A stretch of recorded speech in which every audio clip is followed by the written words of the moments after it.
സ്നേഹം, ദിവ്യസ്നേഹം, സ്നേഹം, ദിവ്യസ്നേഹം. ദാനിയേലിന്റെ പുസ്തകം 5-ാം അധ്യായം. ബെൽഷസ്സർ രാജാവ് തന്റെ മഹത്തുക്കളിൽ 1000 പേർക്ക് ഒരു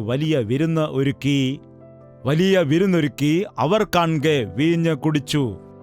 ബെൽഷസ്സർ വീഞ്ഞു കുടിച്ച് രസിച്ചിരിക്കുമ്പോൾ തന്റെ അപ്പനായ നെബൂഖദ്നേസർ യെരൂശലേമിലെ മന്ദിരത്തിൽ നിന്ന് എടുത്തുകൊണ്ടുവന്നിരുന്ന വെള്ളിപ്പാത്രങ്ങളെ രാജാവും മഹത്തുക്കളും അവന്റെ ഭാര്യമാരും വെപ്പാട്ടികളും അവയിൽ കുടിക്കേണ്ടതിനായി കൊണ്ടുവരുവാൻ കൽപ്പിച്ചു. അങ്ങനെ അവർ യെരൂശലേമിലെ ദേവാലയത്തിന്റെ മന്ദിരത്തിൽ നിന്ന് കൊണ്ടുവന്നിരുന്ന പൊൻപാത്രങ്ങളെ കൊണ്ടുവന്ന് രാജാവും മഹത്തുക്കളും അവന്റെ ഭാര്യമാരും വെപ്പാട്ടികളും അവയിൽ കുടിച്ചു. അവർ വീഞ്ഞു കുടിച്ച് പൊന്നും വെള്ളിയും താമ്രവും ഇരുമ്പും മരവും കല്ലും കൊണ്ടുള്ള ദേവന്മാരെ സ്തുതിച്ചു. തൽക്ഷണം ഒരു മനുഷ്യന്റെ കൈവിരലുകൾ പുറപ്പെട്ട് വിളക്കിനു നേരെ രാജധാനിയുടെ ചുവരിന്റെ വെള്ളമേൽ എഴുതിയ കൈപ്പത്തി രാജാവ് കണ്ടു. അടുത്ത വാക്യം വായിക്കാം. ഉടനെ രാജാവിന്റെ മുഖഭാവം മാറി. അവൻ വിചാരങ്ങളാൽ പരവശനായി അരയുടെ ഏപ്പ് അഴിഞ്ഞ് കാൽമുട്ടുകൾ ആടിപ്പോയി. മതി. ഇവിടെയൊരു രാജാവുണ്ട്. ഇവന്റെ പേര് ബെൽഷസ്സർ രാജാവ്. ഇവനെ രാജാവായിട്ട് അഭിഷേകം ചെയ്തതായ സമയത്ത് രാജാവായതിൻ്റെ സന്തോഷം പങ്കുവെച്ചുകൊണ്ട് ഒരു വലിയ വിരുന്നൊരുക്കുവാനിടയായി, ഒരു വലിയ സൽക്കാരം കൊടുക്കാനിടയായി. ആ വിരുന്നിലേക്ക് ആരെയൊക്കെയാണ് ക്ഷണിച്ചിരുന്നത്? അവിടുത്തെ അധികാരികൾ, അവൻ്റെ ഭാര്യമാർ, അവൻ്റെ വെപ്പാട്ടികൾ. അങ്ങനെ വിരുന്നിനു വേണ്ടി എല്ലാവരെയും വിളിച്ചു വരുത്തി ഇവൻ വീഞ്ഞു കുടിക്കുകയാണ്. ഈ ബെൽഷസ്സർ ദൈവം ചെയ്ത നന്മയെ മറന്നുകൊണ്ട് തിന്നും കുടിച്ചും സന്തോഷിച്ചും തൻ്റെ ഭാര്യമാരോടും വെപ്പാട്ടികളോടുമൊപ്പം ഉല്ലസിച്ചു കൊണ്ടിരുന്ന സമയത്ത് ദൈവത്തിന്റെ കോപം വരാനിടയായി. രാജധാനിയുടെ ചുവരിൽ ഒരു കരം പ്രത്യക്ഷപ്പെട്ടു. അതിന്റെ വിരലുകൾ ഇപ്രകാരം എഴുതി: മെനെ മെനെ തെക്കേൽ ഉഫാറസീൻ. നിന്നെ ത്രാസിൽ തൂക്കി നോക്കിയപ്പോൾ കുറവുള്ളവനായിട്ട് കാണപ്പെട്ടു. കണക്ക് നോക്കിയിട്ട് ദൈവം പറയുകയാണ്. നിങ്ങൾ ശ്രദ്ധിക്കുന്നുണ്ടോ? നമ്മിൽ അനേകം ആളുകളും പലപ്പോഴും വെല്ലുവിളിക്കുന്നത് കാണാം. എന്നോട് ചോദിക്കുവാൻ ആരും തന്നെ ഇല്ല, ഞാൻ ഇഷ്ടമുള്ളതുപോലെയൊക്കെ ചെയ്യും. നിന്നെ ആരെങ്കിലും ചോദ്യം ചെയ്താൽ, ആരെങ്കിലും കുറ്റപ്പെടുത്തിയാൽ, ആരെങ്കിലും വിമർശിച്ചാൽ എന്തുകൊണ്ടാണ് ഇത്രയും ദേഷ്യം? നീ സ്വയം അഹങ്കരിച്ച് നിന്റെ ഇഷ്ടപ്രകാരമൊക്കെ ജീവിക്കുമെന്ന് പറയുവാനിടയാകുന്നു. എന്നാൽ ഏതെങ്കിലും ഒരു ദിവസം ദൈവത്തിന്റെ കരത്തിൽ നീ വീഴും. മനുഷ്യനെ നിനക്ക് വഞ്ചിക്കാൻ കഴിയുമായിരിക്കാം, സമൂഹത്തെ പറ്റിക്കുവാൻ കഴിയുമായിരിക്കാം. എന്നാൽ നിന്റെ ഹൃദയത്തെ, അന്തരംഗത്തെ അറിയുന്നതായ കർത്താവിനെ നിനക്കൊരിക്കലും വഞ്ചിക്കുവാൻ കഴിയുകയില്ല. അവൻ വളരെ സന്തോഷത്തോടുകൂടി ഉല്ലസിച്ചു കൊണ്ടിരുന്ന സമയത്താണ് എഴുത്തു കണ്ടത്. എഴുത്തു കണ്ട ഉടൻ തന്നെ അവനത് മനസ്സിലായില്ല എങ്കിലും അവന്റെ മുഖം മാറുവാനിടയായി. വളരെ സന്തോഷത്തോടെ ആയിരുന്ന സമയത്ത് അത് കണ്ട് അമ്പരക്കുവാനിടയായി. അവൻ ഒരുപാട് പരവശനാകുവാനിടയായി. അവന്റെ ഏപ്പ് അഴിഞ്ഞ് കാൽമുട്ടുകൾ ഗടഗടകടന്ന് ആടുവാനിടയായി. പാവം, അത് കണ്ടു നിന്ന ആളുകൾ എന്താണ് വിചാരിച്ചത്? രാജാവിന്റെ പുതിയ രീതിയിലുള്ള ഡാൻസ് ആണെന്നാണ്. പുതിയ രീതിയിലുള്ള ഡാൻസാണോ? അവൻ ദൈവത്താൽ പിടിക്കപ്പെട്ടു. ദൈവത്തിന്റെ കരം കണ്ടതായ സമയത്ത് അവൻ ഞെട്ടി വിറച്ചു പരവശനായി കാൽമുട്ടുകൾ വിറയ്ക്കാൻ തുടങ്ങി. താൽക്കാലികമായ സന്തോഷത്തിലായിരുന്നതായ മദ്യപാനത്തിന്റെ ലഹരി മുഴുവൻ ഇറങ്ങിപ്പോകുവാനിടയായി. അതവന് മനസ്സിലായില്ലെങ്കിലും ശരി, തന്റെ ഹൃദയത്തിൽ ഒരു ആകുലത ഉണ്ടായി. പരവശനായിട്ട് മാറി. ആ എഴുത്ത് എന്താണെന്ന് മനസ്സിലാക്കാൻ വേണ്ടി പരിശ്രമിച്ചു. അവസാനം ദാനിയേൽ വന്നിട്ട് പറഞ്ഞു കൊടുത്തു: മെനെ മെനെ തെക്കൽ ഉഫാറസിൻ എന്ന് പറഞ്ഞാൽ നിന്റെ രാജ്യത്വം തൂക്കി നോക്കി നീ കുറവുള്ളവനായിട്ട് കണ്ടു. ഈ രാത്രിയിൽ നീ മരിച്ചു പോകാനിടയാകുമെന്നും പറഞ്ഞു. ഈ രാത്രി ഇവിടെ ആരും തന്നെ മരിക്കാതിരിക്കട്ടെ. എന്നാൽ ഈ രാത്രിയിൽ നമ്മെ ദൈവം തന്റെ ത്രാസിൽ തൂക്കി നോക്കുന്ന സമയത്ത് ആർക്കെങ്കിലും പറയാൻ കഴിയുമോ, ഞാൻ ദൈവത്തിന് മുൻപ് കറക്റ്റായിട്ട് നിൽക്കുന്നു എന്നുള്ളതായ വിഷയം? ദൈവം നിന്നെ തൂക്കി നോക്കുകയാണെങ്കിൽ അവൻ നിനക്ക് നൽകിയ സമ്പത്ത്, നിനക്ക് നൽകിയ ആരോഗ്യം, നിനക്ക് നൽകിയ സൗന്ദര്യം, നിനക്ക് നൽകിയ വിദ്യാഭ്യാസം, ഇതെല്ലാം നോക്കുമ്പോൾ അവയെല്ലാം ഒരു തട്ടിൽ വെച്ചിട്ട് നീ ജീവിതത്തിൽ ദൈവത്തിന് വേണ്ടി ചെയ്തതായ കാര്യങ്ങളെല്ലാം മറുതട്ടിൽ വെച്ച് തൂക്കി നോക്കുമ്പോൾ അത് എങ്ങനെയായിരിക്കും? എന്താണ്? ഞങ്ങളുടെ സഭയിൽ ഒരു സഹോദരി സാക്ഷ്യം പറയുന്നതിന് വേണ്ടി വന്നു. സഭയിൽ വന്ന് സാക്ഷ്യം പറയുക, നോക്കുക, എനിക്ക് 2 സ്വർണ്ണവളയുണ്ടായിരുന്നു, ഇപ്പോൾ 4 വള വാങ്ങിക്കാൻ ദൈവം സഹായിച്ചു. 2 സാരി ഉണ്ടായിരുന്നു, ഇപ്പോൾ 4 സാരി എനിക്കുണ്ട്. നല്ല സ്ത്രീധനം വാങ്ങിച്ചിട്ട് എൻ്റെ മകൻ്റെ വിവാഹം നടത്താൻ കഴിഞ്ഞു. എൻ്റെ മകളുടെ വിവാഹമാണെങ്കിൽ 1 രൂപ പോലും സ്ത്രീധനം കൊടുക്കാതെ നടത്തുവാൻ വേണ്ടി ദൈവം ഞങ്ങളെ സഹായിക്കാനിടയായി എന്നിങ്ങനെ ഓരോന്ന് പറഞ്ഞുകൊണ്ടേയിരിക്കുകയാണ്. സഹോദരി, നിർത്തൂ. ദൈവം എത്രയോ നന്മകൾ നിനക്ക് ചെയ്തിട്ടുണ്ട്. അതെല്ലാം നീ നിർത്തിയിട്ട് നീ ദൈവത്തിന് വേണ്ടി എന്ത് ചെയ്തു എന്നത് പറയുക. നീ എന്താണ് ചെയ്തത്? പ്രാർത്ഥനയ്ക്ക് എല്ലാവരെയും വിളിച്ചുകൂട്ടി. പ്രാർത്ഥനയ്ക്ക് ശേഷം കഴിക്കുന്നതിന് വേണ്ടി എല്ലാവർക്കും നീ മലര് കൊണ്ടുവച്ചു. ഫാൻ ഓൺ ചെയ്തപ്പോൾ അതെല്ലാം പറന്നു പോകാനിടയായി. എന്താണ്, ആ വീട്ടിൽ വലിയ പ്രാർത്ഥനയാണ് വെച്ചിരിക്കുന്നതെന്ന് പറഞ്ഞിട്ട് എല്ലാവരും വലിയ പ്രതീക്ഷയോടുകൂടിയാണ് കടന്നു ചെന്നത്. അവർക്ക് ഉണ്ടായിരുന്ന 1 കോടി രൂപ മോഷ്ടാവ് എടുത്തുകൊണ്ടു പോവുകയും പിന്നീട് ആ 1 കോടി രൂപ തിരിച്ചു ലഭിക്കുകയും ചെയ്തു. അതിൻ്റെ സന്തോഷമായിട്ടാണ് പ്രാർത്ഥന വയ്ക്കുന്നത്. ആ പ്രാർത്ഥന എല്ലാവർക്കും ആഹാരം കൊടുക്കുന്നതിന് വേണ്ടി ചോളമലർ കൊണ്ട് വെച്ചിരിക്കുകയാണ്. ആ ചോളമലർ കൊണ്ട് വെച്ചിരുന്ന സമയത്ത് ഫാൻ ഇട്ടപ്പോൾ അതെല്ലാം പറന്നു പോകുവാനിടയായി. അങ്ങനെ അവരുടെ സ്തോത്രമൊക്കെ പറന്നു പോകാനിടയായി. എന്താണ്, ദൈവം ഇത്രയും നന്മ ചെയ്തപ്പോൾ നീ എന്താണ് ചെയ്യുന്നത്? ദൈവം നിനക്ക് നന്മ ചെയ്തപ്പോൾ നീ എന്താണ് പകരം ചെയ്തത്? ദൈവം എനിക്ക് നന്മ ചെയ്തു. 18-ാമത്തെ വയസ്സിൽ ഞാൻ രക്ഷിക്കപ്പെടുവാൻ ഇടയായി. എനിക്ക് വേണ്ടി കർത്താവ് ക്രൂശിൽ മരിച്ചു എന്ന കാര്യം ഞാൻ വിശ്വസിച്ചു. കർത്താവിനെ സ്വന്തം രക്ഷിതാവായി ഞാൻ സ്വീകരിച്ചു. എന്നെ ഇത്രത്തോളം സ്നേഹിച്ച ദൈവത്തിന് എന്താണ് ഞാൻ പകരം കൊടുക്കുന്നത്? 100 രൂപ, 200 രൂപയോ, 1 കോടിയോ ഒന്നുമല്ല. എന്നെ തന്നെ ഞാൻ കർത്താവിന് വേണ്ടി സമർപ്പിക്കുവാനിടയായി. എൻ്റെ പഠനം നിർത്താനിടയായി. എൻ്റെ വീട് വിട്ടിറങ്ങാനിടയായി. എൻ്റെ കർത്താവിൻ്റെ സേവയ്ക്ക് വേണ്ടി, വേലയ്ക്ക് വേണ്ടി ഞാൻ സമർപ്പിച്ചു. എൻ്റെ ദേശം വിട്ട് ഞാൻ ചെന്നൈയിലേക്ക് ദൈവവേലയ്ക്ക് വേണ്ടി വരാനിടയായി. അന്നു മുതൽ ഈ ദിവസം വരെയും ഞാൻ ദൈവത്തിൻ്റെ വേലയിൽ തന്നെ ആയിരിക്കുന്നു. എൻ്റെ ജീവിതം തന്നെ ദൈവത്തിന് സമർപ്പിക്കുവാനിടയായി. ദൈവം നിനക്ക് നന്മ ചെയ്താൽ നീ ദൈവത്തിന് മിനിമം കൊടുക്കേണ്ട കാര്യം എന്താണെന്ന് അറിയാമോ? 10 രൂപയാണോ? നിന്റെ ജീവിതമാണ്. നിന്റെ ജീവിതം. നീയാണ് ആവശ്യം ദൈവത്തിന്. ദൈവത്തിന് ആവശ്യം നിന്നെയാണ്. നിന്നെ വില കൊടുത്ത് വാങ്ങിയതാണവൻ, രക്തം കൊടുത്ത് വാങ്ങിയതാണ്. പാപത്തിന് അടിമയായി പോയപ്പോൾ, പിശാചിന് അടിമയായി പോയതായ സമയത്ത്, അടിമ എന്ന് പറയുന്നതായ സമയത്ത് നമുക്കറിയാം, റോമൻ സാമ്രാജ്യത്തിൽ അവരുടെ ഭരണകാലത്ത് ഒരു അടിമ എന്ന് പറഞ്ഞാൽ എടാ എന്ന് വിളിക്കുന്ന സമയത്ത് സാർ എന്ന് പറഞ്ഞ് അവിടെ നിൽക്കണം. ഒരു ജോലിയാണെങ്കിൽ 8 മണിക്കൂർ ചെയ്യുവാനിടയാകും. എന്നാൽ ശ്രദ്ധിക്കുക, ഒരു അടിമയെ സംബന്ധിച്ച് ഏതു സമയവും ആ യജമാനന്റെ കീഴിലായിരിക്കണം. യജമാനന്റെ കാൽ കീഴിൽ പറഞ്ഞതനുസരിച്ച് നിൽക്കണം. ഇന്നുള്ളതായ അനേകം ആളുകളും പാപത്തിന് അടിമകളായിരിക്കുകയാണ്. അർദ്ധരാത്രിയാണെങ്കിലും മദ്യപിക്കാൻ വേണ്ടി വരും. അതുപോലെ സിഗരറ്റ് വലിക്കാൻ എഴുന്നേൽക്കും. എപ്പോഴാണെങ്കിലും അവർ പാപത്തിനടിമയായിത്തീരുന്നു. എന്നാൽ അവരുടെ കുടുംബ ജീവിതത്തിൽ ഭാര്യയ്ക്കാകട്ടെ മക്കൾക്കാകട്ടെ യാതൊരു പ്രാധാന്യവും അവർ കൊടുക്കാതെ നശിച്ചു പോകുന്ന അനേകർ ഈ കാലത്തുണ്ട്. ഇന്ന് നിന്നെയാണ് ദൈവത്തിനാവശ്യം. ദൈവത്തിനാവശ്യം നിന്നെയാകുന്നു. നിന്റെ ശരീരം ദൈവത്തിന്റെ ആലയമാണ്. ആ ആലയം നശിക്കുവാൻ പാടില്ല. അവൻ നിനക്ക് വില തന്നതാണ്. നിന്നെ വില കൊടുത്ത് വാങ്ങിയതാണ്. നീ അവന്റെ സ്വത്താണ്. DL മൂഡി എന്ന ഭക്തൻ ഒരു ദിവസം ട്രെയിനിൽ യാത്ര ചെയ്യുമ്പോൾ ചീട്ട് കളിക്കുന്ന ഒരു മനുഷ്യൻ പറഞ്ഞു, 1 കൈ ഇടൂ എന്ന്. അപ്പോൾ ഇദ്ദേഹം പറഞ്ഞു, എനിക്ക് കൈയില്ല എന്ന്. എന്താണ് സാർ ജോക്ക് പറയുന്നത്? നിങ്ങൾക്ക് ആരോഗ്യമുള്ള 2 കൈകൾ ഉണ്ടല്ലോ, പിന്നെന്താണ്? ഈ കൈകളാണോ? ഈ കൈകൾ എന്റേതല്ലെന്ന് പറഞ്ഞു. എന്താണ് സാർ, നിങ്ങളുടെ കൈകൾ നിങ്ങളുടേതല്ലെന്നോ? അതെ, അടുത്തു വന്നിരിക്കൂ, പറയാമെന്ന് പറഞ്ഞു. ആ ചീട്ട് കളിച്ചുകൊണ്ടിരുന്ന യൗവനക്കാരൻ അടുത്തു വന്നിരിക്കുന്നു. പറയൂ സാർ, എന്താണെന്ന് ചോദിച്ചു. എന്റെ കൈകൾ പാപം ചെയ്യുന്നതായിരുന്നു, പാപത്താൽ നിറഞ്ഞതായിരുന്നു. എന്നാൽ ഞാൻ ചെയ്ത പാപങ്ങൾ നിമിത്തമായി യേശുക്രിസ്തു കാൽവരി ക്രൂശിൽ യാഗമായി തീർന്നു. അവന്റെ കൈകളിൽ ആണിപ്പഴുതുകൾ ഏറ്റു. എന്റെ പാപത്തിന് പരിഹാരം ചെയ്തു. രക്തം കൊടുത്തെന്നെ വിലയ്ക്ക് വാങ്ങി. ഇപ്പോൾ എന്റെ ശരീരം ആ ക്രൂശിൽ കിടക്കുകയാണ്. ഇത് അവന്റെ ശരീരമാകുന്നെന്ന് പറഞ്ഞു. ഞാനിപ്പോൾ ദൈവത്തിന്റെ പൈതലാണ്. എൻ്റെ ഈ കരങ്ങൾ ദൈവത്തിന് വേണ്ടി മാത്രമേ ഉപയോഗിക്കുവാൻ കഴിയൂ. ദൈവത്തിന്റെ കാര്യങ്ങൾ ചെയ്യുവാൻ ഉപയോഗിക്കുന്നു, വചനം വായിക്കാൻ ഉപയോഗിക്കുന്നു, മറ്റുള്ളവർക്ക് ദൈവത്തിന്റെ അത്ഭുതങ്ങൾ ചെയ്യുവാൻ ഉപയോഗിക്കുന്നു. എന്നാൽ ഈ കൈകൾ കൊണ്ട് ഞാൻ ഒരിക്കലും ദുഷ്ടത പ്രവർത്തിക്കില്ല, ചീട്ടു കളിക്കുകയില്ല, കള്ളയൊപ്പ് ഇടുകയില്ല. ഇത് ദൈവത്തിൻ്റെതാകുന്നു എന്ന് പറഞ്ഞു. നിങ്ങളുടെ കൈകൾ ആരുടേതാണ്? നിങ്ങളുടെ കയ്യിൽ കിടക്കുന്ന സ്വർണ്ണവളയൊന്നും എനിക്ക് വേണ്ട. നിങ്ങളുടെ കൈകൾ ആരുടേതാണ്? അതുമാത്രം പറയുക. ഒരു സഹോദരി ധൈര്യത്തോട് പറഞ്ഞപ്പോൾ 3 പേർ മാത്രം പറയുവാനിടയായി. നിങ്ങളുടെ കൈകൾ ആരുടേതാണ്? നിങ്ങളുടെ കാൽ ആരുടേതാണ്? നിങ്ങളുടെ വായ് ആരുടേതാണ്? നിങ്ങൾ ആരുടെ സ്വത്താണ്? നീ ആർക്ക് സ്വന്തമാണ്? മറന്നുപോയി. രാവിലെ എഴുന്നേറ്റ പിന്നെ നിനക്ക് ഡ്യൂട്ടി ബിസിയാണ്, ഓഫീസ് കാര്യത്തിൽ ബിസിയാണ്. നിന്റെ വ്യക്തിപരമായ കാര്യങ്ങൾ, വ്യാപാരം, നിന്റെ സാമ്പത്തിക പ്രശ്നങ്ങൾ, നിന്റെ ഇഷ്ടങ്ങൾ മാത്രം, നിന്റെ ആലോചനകൾ മാത്രം. ദൈവമേ, നീ എനിക്കൊരു ദിവസം നൽകി. ഈ ദിവസം നിന്റെ ഹിതപ്രകാരം ഞാൻ എങ്ങനെ ജീവിക്കണം? ഇതാ ഈ ദിവസം എന്നെ തന്നെ സമർപ്പിക്കുന്നു. എൻ്റെ ശരീരത്തെ നിന്റെ കരങ്ങളിലേക്ക് ഞാനിന്ന് സമർപ്പിക്കുകയാണ്. ഞാൻ നടക്കേണ്ടുന്ന പാത എനിക്ക് ഉപദേശിച്ചു തരണമേ. എൻ്റെ ഹൃദയത്തിൽ നീ എപ്പോഴും വസിക്കണമേ.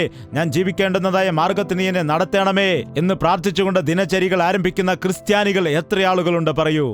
നീ ക്രിസ്ത്യാനിയാണെന്ന് അവകാശപ്പെടുന്നുണ്ടെങ്കിൽ എല്ലാ ദിവസവും നിന്റെ ദൈവത്തിന് നിന്റെ ജീവിതത്തെ സമർപ്പിക്കണം. നിങ്ങളുടെ ശരീരത്തെ പാപത്തിന്റെ അവയവങ്ങൾ അല്ലാതെ ക്രിസ്തുവിന്റെ അവയവങ്ങളായി ഉപയോഗിക്കണം. വേശ്യയോട് കൂടുന്നവൻ തന്റെ ശരീരത്തെ വേശ്യയ്ക്ക് കൊടുക്കുകയാണ്. ക്രിസ്തുവിനോട് ചേരുന്നവൻ ക്രിസ്തുവിന് തന്റെ ശരീരത്തെ ഏൽപ്പിച്ചു കൊടുക്കുന്നു. ഈ രാത്രി എന്നെ കേൾക്കുന്നവർ യഥാർത്ഥ ക്രിസ്ത്യാനികളായിട്ട് ജീവിക്കണമെന്ന് ആഗ്രഹിക്കുന്നവരാണോ? ദൈവം നിങ്ങൾക്ക് നന്മ ചെയ്യുന്നതായ സമയത്ത് കൂടുതൽ ദൈവത്തോട് അടുത്ത് നിന്നുകൊണ്ട് അവനുമായി ചേർന്ന് വസിച്ചുകൊണ്ട് അവന്റെ ഹിതപ്രകാരം നിങ്ങൾ ജീവിക്കുന്ന വ്യക്തികളാണോ? അല്ലെങ്കിൽ ദൈവത്തെ മറന്നുകൊണ്ട് തിന്നും കുടിച്ചും നിങ്ങളുടെ ഇഷ്ടപ്രകാരം നിങ്ങൾക്ക് തോന്നിയതുപോലെ നിങ്ങൾ ജീവിക്കുകയാണോ? ഏതെങ്കിലും ഒരു ദിവസം നിങ്ങളുടെ പാപം നിങ്ങളെ പിടിക്കുവാനിടയാകും. ഒരുപക്ഷെ നീ ഇന്ന് ചിന്തിച്ചേക്കാം, ഇന്ന് ഞാൻ എൻ്റെ ഇഷ്ടപ്രകാരം ജീവിക്കുന്നു, എനിക്കൊരു കുറവുമില്ല എന്ന്. എന്നാൽ ഒരു ദിവസം നീ പിടിക്കപ്പെടും. നിന്റെ പാപം നിന്നെ പിടിക്കും. അന്ന് നീ വീഴുവാനിടയാകും. രോഗത്തിലേക്ക് വീഴുവാനിടയാകും. കഷ്ടതയിലേക്ക് വീഴുവാനിടയാകും. നഷ്ടത്തിലേക്ക് വീഴുവാനിടയാകും. ദോഷത്തിലേക്ക് വീഴുവാനിടയാകും. ദൈവത്തെ മറക്കുന്ന അനേകരുടെ ജീവിതത്തിൽ ഇന്ന് വലിയ കഷ്ടതയുണ്ട്. ഈ സമയത്ത് നീ കഷ്ടതയിലായിരിക്കുന്നു എന്ന് പറഞ്ഞ് നീ ഞരങ്ങുന്നു. എന്നാൽ അതിന്റെ കാരണക്കാരൻ നീയാണെന്നുള്ള കാര്യം നീ മനസ്സിലാക്കുന്നുണ്ടോ? കടഭാരത്തിലായിരിക്കുന്നു, ഞെരുക്കത്തിലായിരിക്കുന്നു, രോഗത്തിലായിരിക്കുന്നു എന്ന് പറഞ്ഞ് നീ കരയുന്നു. എന്നാൽ നീ വിശ്വസിക്കുന്നുണ്ടോ ഈ കഷ്ടതയുടെ കാരണം നീയാകുന്നുവെന്ന്? നിന്റെ അവിവേകം കാരണമാണ്, നിന്റെ പാപം കാരണമാണ്, നിന്നെ തന്നെ കർത്താവിലേക്ക് നീ സമർപ്പിക്കാത്തതിന്റെ കാരണമാണെന്ന് മനസ്സിലാക്കുന്നുണ്ടോ? എന്നാൽ ഇന്ന് കർത്താവേ എന്നോട് ക്ഷമിക്കണമേ എന്ന് നീ പറയുകയാണെങ്കിൽ, ദാനിയേൽ അവനോട് അരുളി ചെയ്തു, ഇന്ന് രാത്രി നീ കൊല്ലപ്പെടുവാൻ ഇടയാകുമെന്ന്. അപ്പോൾ ബെൽഷസ്സർ എന്ത് ചെയ്തു? ദാനിയേൽ എല്ലാം പറഞ്ഞത് കേട്ടിട്ട് പറഞ്ഞു, ഓക്കെ ശരിയെന്ന് പറയുവാൻ ഇടയായി. എന്നാൽ ദൈവദാസനെ, എന്നോട് ക്ഷമിക്കണമേ, എനിക്ക് വേണ്ടി പ്രാർത്ഥിക്കണമേ, ഞാൻ അനുസരണക്കേട് കാണിച്ചു, പാപം ചെയ്ത് ജീവിച്ചു, ദൈവത്തോട് മറുതലിക്കാൻ ഇടയായതിൽ ഞാനിപ്പോൾ പശ്ചാത്തപിക്കുന്നു, എനിക്ക് വേണ്ടി പ്രാർത്ഥിക്കണമെന്ന് പറഞ്ഞിരുന്നെങ്കിൽ എത്ര നന്നായിരുന്നു, എത്ര നന്നായിരുന്നു. അതുപോലെ ഇന്ന് പ്രാർത്ഥന കഴിഞ്ഞതിന് ശേഷം എന്ത് ചെയ്യാനാണ്? ഞങ്ങളുടെ വിധിയാണ്, ഞങ്ങളുടെ തലവരെയാണ്. എന്താണ് നമ്മുടെ നാട്ടിലൊക്കെ പറയും, ഞങ്ങളുടെ തലവരെയാണ്. ദൈവം അങ്ങനെ ആർക്കും ഒന്നും വരച്ചു വിട്ടിട്ടില്ല. നീയാണ് എഴുതി വെക്കുന്നത്, ദൈവം ഒന്നും തന്നെ എഴുതിയിട്ടില്ല. ഇവൻ നശിച്ചു പോകണം, ഇവൻ മദ്യപാനിയാകണം, ഇവൻ ഗുണം പിടിക്കില്ല, ഇവൻ നശിച്ചു പോകണം, ഇവൻ ദുർമാർഗിയായി പോകണം, ഇവൻ ചീത്ത വിളിക്കുന്ന മഹാക്രൂരനാകണം, ഇവളൊരു ദുഷ്ടയായിട്ട് മാറണം എന്നൊക്കെ നിങ്ങളുടെ മക്കളെക്കുറിച്ച് നിങ്ങൾ പറയുമോ?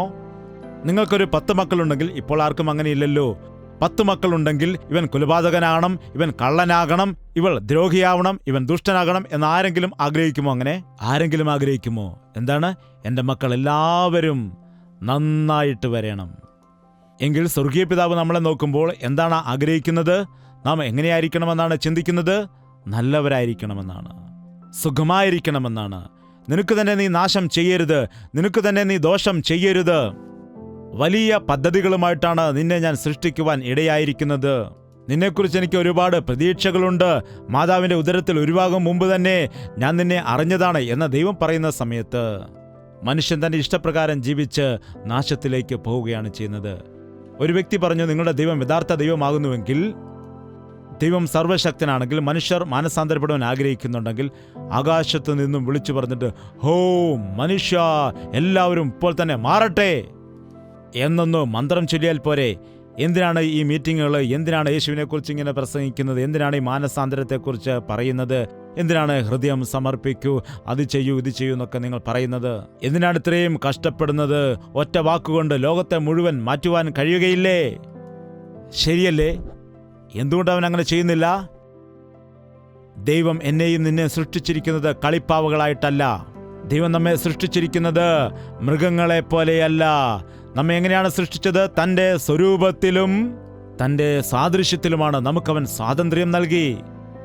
നിന്റെ ഇഷ്ടമാണ്. ഇതാ വെളിച്ചം, ഇതാ ഇരുട്ട്, ഇതാ ജീവൻ, ഇതാ മരണം, ഇതാ ഇടുക്കമുള്ള വാതിൽ, ഇതാ വിശാലമായ വാതിൽ, ഇതാ ഇവിടെ ഞാനുണ്ട്, അതാ അവിടെ സാത്താനുണ്ട്. ആരെ വേണമെങ്കിലും തിരഞ്ഞെടുക്കുക. തിരഞ്ഞെടുപ്പ് ആരുടെ ഇഷ്ടമാണ്? നിന്റെ ഇഷ്ടമാണ്. അമ്മയ്ക്ക് വേണ്ടി മകനും ഭാര്യയ്ക്ക് വേണ്ടി ഭർത്താവും ഒന്നും തിരഞ്ഞെടുക്കാൻ കഴിയില്ല. അവരുടെ ഇഷ്ടങ്ങൾ അവർ തന്നെ തിരഞ്ഞെടുക്കണം. ബൈബിൾ വായിക്കുമ്പോൾ മനസ്സിലാക്കും, ദൈവത്തിന് മകനും മകളുമാണുള്ളത്, അല്ലാതെ കൊച്ചുമകനും കൊച്ചുമകളും ഇല്ല. ഞാൻ യേശുവിൽ വിശ്വസിച്ചപ്പോൾ ഞാൻ യേശുവിൻ്റെ മകനായി. എൻ്റെ പിതാവ് യേശുവിൽ വിശ്വസിച്ചപ്പോൾ പിതാവ് യേശുവിൻ്റെ മകനായി. ഞാൻ ദൈവത്തിൽ വിശ്വസിച്ചപ്പോൾ ദൈവത്തിൻ്റെ മകനായി. എൻ്റെ മകൻ ദൈവത്തിൽ വിശ്വസിക്കുന്ന സമയത്ത് ദൈവത്തിൻ്റെ കൊച്ചുമകനാണോ? ദൈവത്തിൻ്റെ മകനായി. ഓരോരുത്തരും വെവ്വേറെ സ്വയമായിട്ട് യേശുക്രിസ്തുവിനെ സ്വന്തം രക്ഷിതാവായി സ്വീകരിക്കേണ്ടതാണ്. നീ ദൈവത്തിൻ്റെ ദൃഷ്ടിയിൽ വളരെ വിലപ്പെട്ട ഒരു വ്യക്തിയാണ്. ഇപ്പോൾ ഈ വചനം കേൾക്കുന്നതായ നിന്നെ ദൈവം നോക്കുന്നുണ്ട്. ഒരുപക്ഷെ ദൈവം ചെയ്ത നന്മകളെ നീ മറന്നുപോയിരിക്കാം. ഒരുപക്ഷെ ഇപ്പോൾ നിന്റെ ജീവിതത്തിൽ ഒരു പ്രശ്നവുമില്ല, നല്ല ആരോഗ്യത്തോടെ ഇരിക്കുന്നു. എന്നാൽ ദൈവത്തെ മറന്ന് നീ ലോകത്തിൽ ആശ്രയിക്കുന്നുണ്ടാവാം. ഇന്ന് ദൈവം നിനക്ക് മുന്നറിയിപ്പ് നൽകുന്നു. ദൈവത്തെ മറന്നു പോകുന്നവർ, ദൈവത്തെ വിട്ടുമാറുന്നവർ കഷ്ടത അനുഭവിക്കാനിടയാകും, ദുഃഖം അനുഭവിക്കാനിടയാകും. അതിന്റെ അവസാനം നിത്യനരകമാണ്. അവിടെ കെടാത്ത തീയും ചാകാത്ത പുഴുവുമുണ്ട്. ആ നിത്യനരകത്തിൽ നിന്ന് രക്ഷപ്പെടുന്നതിന് വേണ്ടിയാണ് യേശുവിന്റെ സുവിശേഷം പ്രസംഗിക്കുന്നത്. ഇന്ന് നമുക്ക് സമയം വളരെ കുറവായതുകൊണ്ട് ഞാൻ പറഞ്ഞവസാനിപ്പിക്കുകയാണ്. ദയവ് ചെയ്ത് ഒരു വാക്ക് നിങ്ങളോട് തന്നെ ചോദിച്ച് നിങ്ങൾ പരിശോധിക്കുക. എൻ്റെ ഹൃദയം ദൈവത്തിൻ്റെ മുൻപിൽ ശരിയായത് ആണോ? ഒരുപക്ഷെ നിങ്ങളുടെ ചോദ്യത്തിന് നിങ്ങൾക്ക് ഉത്തരം ലഭിച്ചില്ല എങ്കിൽ വീട്ടിൽ ചെന്നാൽ ഉടൻ കിടന്ന് ഉറങ്ങരുത്. മുഴങ്കാൽ മടക്കി പ്രാർത്ഥിക്കുക. അതുകൊണ്ട് നമുക്ക് പ്രാർത്ഥിക്കാം. എല്ലാവർക്കും ഒരുമിച്ച് കണ്ണുകളടച്ച് നമുക്ക് ദൈവസന്നിധിയിൽ പ്രാർത്ഥിക്കാം. കർത്താവേ, എന്റെ അന്തരംഗത്തെ ഒന്ന് കാണുമാറാകണമേ. എന്റെ അവസ്ഥകളെ നീ കാണണമേ അപ്പാ. എന്റെ ഭക്തി പൂർണ്ണമായതല്ല, പേരിനു വേണ്ടിയുള്ള ഭക്തിയാകുന്നു. പുറമേ ഒരു ഭക്തനായിട്ട് പാട്ടുകൾ പാടുന്നു, ആരാധിക്കുന്നു, എന്നാൽ എന്റെ ഹൃദയത്തിൽ ശുദ്ധിയില്ലപ്പാ. ഇന്ന് എന്നെ തന്നെ നിന്റെ കരങ്ങളിലേക്ക് സമർപ്പിക്കുകയാണ്. യഥാർത്ഥ അനുഗ്രഹം എനിക്ക് വേണം. സമ്പൂർണമായ ദൈവിക വിടുതൽ എനിക്ക് ആവശ്യമാണ്. എന്നെ തന്നെ പൂർണ്ണമായിട്ട് നിന്റെ കരങ്ങളിലേക്ക് സമർപ്പിക്കുകയാണ്. ഞാൻ നിന്റെ സ്വത്താകുന്നുവല്ലോ, നിന്റെ രക്തം കൊടുത്ത് വാങ്ങപ്പെട്ടവനാണല്ലോ. കർത്താവേ, നിന്റെ ഹിതപ്രകാരം ഞാൻ ജീവിക്കാം. എന്നെ നീ സ്വീകരിക്കണമേ. കർത്താവിനോട് നിങ്ങൾ എല്ലാവരും അപേക്ഷിക്കുക. കർത്താവേ, എൻ്റെ ഹൃദയം നിന്റെ മുൻപിൽ വളരെ അസ്വസ്ഥമായിരിക്കുന്നു, വളരെ ചിന്താഭാരത്തിലായിരിക്കുന്നു. കർത്താവേ, എങ്കിലും ഈ രാത്രികാലം നീ എന്നെ വീണ്ടും വിളിക്കുകയാണോ? എന്നോട് ക്ഷമിക്കുന്നതിനായി, എന്നെ ശുദ്ധീകരിക്കുന്നതിനായിട്ട്, എന്നെ വിശുദ്ധീകരിക്കുന്നതിന് വേണ്ടി, നിന്റെ സാക്ഷിയായിട്ട് മാറ്റുന്നതിന് വേണ്ടി. കർത്താവേ, നീ എന്നെ ആഗ്രഹിക്കുന്നുണ്ടല്ലോ. ഇതാ നിന്റെ കരങ്ങളിലേക്ക് എന്നെ തന്നെ സമർപ്പിക്കുകയാണ്. യേശുവേ, എൻ്റെ മനസ്സിനെ നീ ശുദ്ധീകരിക്കുമാറാകണമേ, എന്നെ സ്വീകരിക്കുമാറാകണമേ. യേശുവേ, നിന്റെ മകനായിട്ട് ഇന്നു മുതൽ ഞാൻ ജീവിക്കാം. എൻ്റെ ജീവിതത്തിലെ കുറവുകളെല്ലാം നീ ക്ഷമിക്കുമാറാകണമേ. എൻ്റെ ശരീരത്തെ അങ്ങയുടെ ആലയമായിട്ട് ഞാൻ കാത്തുരക്ഷിക്കാം. എന്നോട് മനസ്സറിയണമേ കർത്താവേ എന്ന് പറയുന്നവർ കരങ്ങൾ ഉയർത്തി പ്രാർത്ഥിക്കുക. നമുക്കെല്ലാവർക്കും ഒരുമിച്ച് പ്രാർത്ഥിച്ചുകൊണ്ട് ഈ മീറ്റിംഗ് നമുക്ക് അവസാനിപ്പിക്കാം. പ്രാർത്ഥന. പരിശുദ്ധനായ സ്നേഹമുള്ള പിതാവേ, ഞങ്ങളുടെ മധ്യേ നീ എഴുന്നള്ളി വന്നതിനായിട്ട് നന്ദി കരയറ്റുകയാണ്. നീ സ്നേഹിക്കുന്ന, നീ തിരഞ്ഞെടുത്ത നിന്റെ മക്കളെ എല്ലാം ഇവിടേക്ക് കൂട്ടിവരുത്തിയതിനായിട്ട് നന്ദി കരയറ്റുകയാണ്. കർത്താവേ, ഞങ്ങളുടെ മനസ്സുകൾ എങ്ങനെയാകുന്നു എന്ന് അങ്ങ് നന്നായിട്ട് അറിയുന്നു. ഹൃദയത്തിന്റെ രഹസ്യങ്ങളെ അറിയുന്നതായ ഞങ്ങളുടെ കർത്താവേ, ഞങ്ങളുടെ ഹൃദയത്തിൽ സത്യമുണ്ടായിരിക്കാൻ വേണ്ടി നീ ആശിക്കുന്നു. നുറുങ്ങിയതായിട്ടുള്ള ഹൃദയം നീ ഞങ്ങൾക്ക് നൽകുമാറാകണമേ. ഞങ്ങളുടെ ഹൃദയത്തെ നിന്റെ സന്നിധിയിലേക്ക് സമർപ്പിച്ച് പ്രാർത്ഥിക്കുകയാണ്. കർത്താവേ, ഞങ്ങളോട് സംസാരിക്കണമേ, ഞങ്ങൾക്ക് വിടുതൽ നൽകുമാറാകണമേ. കർത്താവേ, എന്നെ വിടുവിക്കണമേ. കർത്താവേ, എന്നെ രക്ഷിക്കണമേ. കർത്താവേ, എന്നെ സഹായിക്കണമേ. കർത്താവേ, ഞങ്ങളോട് ക്ഷമിക്കണമെന്ന് ആരൊക്കെയാണോ പ്രാർത്ഥിക്കുന്നത്, അവരുടെ പ്രാർത്ഥനകൾക്ക് നീ മറുപടി കൊടുക്കുമാറാകണമേ. ഒരുപാട് രീതിയിൽ നീ ഞങ്ങളെ അനുഗ്രഹിച്ചിരിക്കുമ്പോഴും, ഒരുപാട് നന്മകൾ ഞങ്ങളുടെ ജീവിതത്തിൽ നൽകിയിരിക്കുമ്പോഴും, എത്രയോ തവണ നിന്റെ അനുഗ്രഹങ്ങളെ മറന്നുകൊണ്ട് നല്ല വീടുകൾ ഞങ്ങൾ പണിതിട്ട് നല്ല സുഖത്തോടെ, നല്ല മക്കളോടെ, അനുഗ്രഹത്തോടെ ഞങ്ങൾ സന്തോഷിച്ച് നിന്നെ മറക്കുവാനിടയായി. അതുകൊണ്ടാണ് ഞങ്ങൾക്ക് ഈ ബുദ്ധിമുട്ടുകൾ, അതുകൊണ്ടാണ് ഞങ്ങൾക്ക് ഈ പ്രശ്നങ്ങൾ ഉണ്ടാകുന്നത്. ഞങ്ങളോട് ക്ഷമിക്കണമേ കർത്താവേ.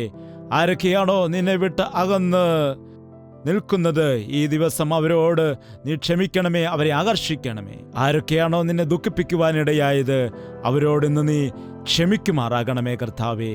മദ്യപാനത്തിന്റെ ദുശീലത്തിൽ അടിമയായിരിക്കുന്നതായ ആളുകളെ നസ്രയനായ യേശുക്രിസ്തുവിന്റെ അധികാരമുള്ള നാമത്തിൽ വിടുവിക്കുകയാണ് കർത്താവേ.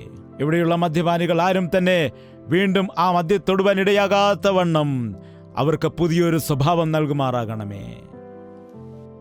പരസ്ത്രീ ആഴമുള്ള കുഴിയാണ്, വേശ്യ ആഴമായ കിണറിന് സമമാണ് എന്ന് നിന്റെ വചനം പറയുന്നതനുസരിച്ച് കർത്താവേ, ഇവിടെ ആരാണോ പാപക്കുഴിയിൽ അകപ്പെട്ടിരിക്കുന്നത്, ഞെരുക്കത്തിലായിരിക്കുന്നത്, പാപത്തിന്റെ ബന്ധനത്തിൽ അകപ്പെട്ട് എഴുന്നേൽക്കുവാൻ കഴിയാതെ, വിടുവിക്കപ്പെടുവാൻ കഴിയാതെ നിരാശയിൽ കഴിയുന്നവരെ, വ്യഭിചാരത്തിന്റെ പാപത്തിലായിരിക്കുന്നവരെ നസറേയനായ യേശുക്രിസ്തുവിന്റെ അധികാരമുള്ള നാമത്തിൽ വിടുവിക്കുകയാണ് കർത്താവേ.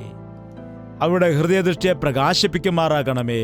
എല്ലാ തടസ്സങ്ങളെയും നീ പൊട്ടിച്ചു മാറ്റണമേ എന്ന് പ്രാർത്ഥിക്കുന്നു. ഈ ദിവസം പരിശുദ്ധാത്മാവിന്റെ അത്ഭുത പ്രവർത്തികളെ സകലരുടെയും ജീവിതത്തിൽ നീ നടത്തുമാറാകണമേ.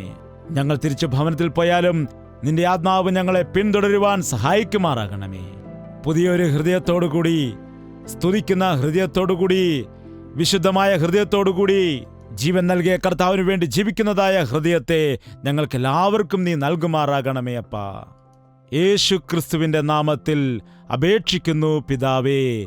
നമ്മുടെ പിതാവായ ദൈവത്തിന്റെ സ്നേഹവും പുത്രനായ യേശുക്രിസ്തുവിന്റെ കൃപയും പരിശുദ്ധാത്മാവിന്റെ കൂട്ടായ്മയും സഹവാസവും നാം ഓരോരുത്തരോടും പ്രാർത്ഥിച്ചതായ സകല വിഷയങ്ങളോടും ഇപ്പോൾ സമർപ്പിച്ചിരിക്കുന്നതായ എല്ലാ വ്യക്തികളോടും ഇന്നു മുതൽ എന്നേക്കും ഉണ്ടായിരിക്കുമാറാകട്ടെ. ആമേൻ, ആമേൻ, ആമേൻ.